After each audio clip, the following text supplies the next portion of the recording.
Hej og velkommen. Jeg hedder Tine Lange, jeg er psykoterapeut, og i dag kunne jeg rigtig godt tænke mig at snakke lidt om det her med forventninger. Mange af os, og tit folk jeg har her i min praksis, har høje forventninger til sig selv og til det de skal kunne. Men ikke mindst har de også forventninger til andre. Og det synes jeg er meget interessant at kigge på. Hvad er det egentlig, der gør både, at vi har høje forventninger til os selv, men også, at vi har høje forventninger til andre? Fordi man kan sige, at forventninger, det er noget, vi alle sammen kender.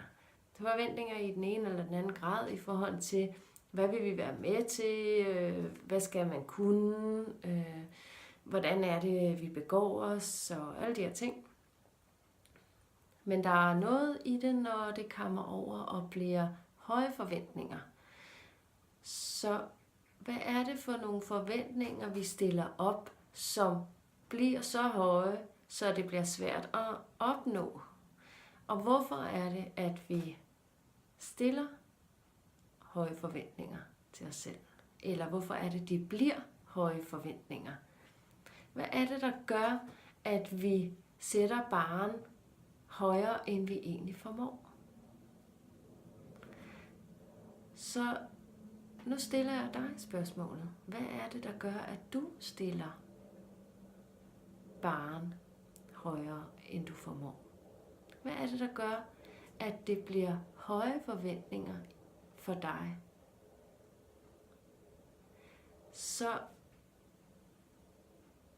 hvad er det for en mekanisme i os, der gør, at vi gerne vil drive det til noget, som bliver uopnåeligt?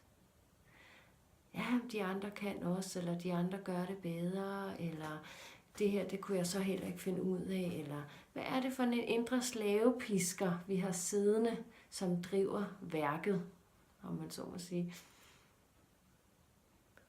Og det kan der være mange forskellige årsager til. For mig at se, så er det nogle meget gamle strategier, som vi har med os.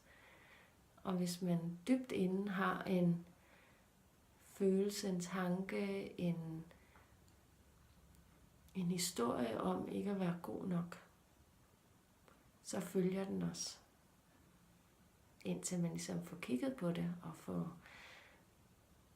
får kigget på, hvad gør det her egentlig ved mig? Hvad er det egentlig, der gør, at jeg ubevidst spænder ben for mig selv, når jeg sætter forventningerne højere, end jeg egentlig formår? Så prøv at tage et kig på dit liv. Hvad sker der i dit liv, hvis du justerer forventningerne ned? Hvad er det så for nogle tanker og følelser, du kommer i kontakt med, som er brugbare informationer, som faktisk kan gøre, at hvis du tør kigge på det, og se det, og opleve det, at du så måske kan nedjustere dine forventninger, og dermed nedjustere, hvad du burde formå til det, du egentlig formår. Jeg håber, det har været brugbart for dig i dag. Og ellers så er du velkommen til at følge mig på Facebook, på Tine Lange Psykoterapi Køge. Ja. Tak for i dag. Hej hej.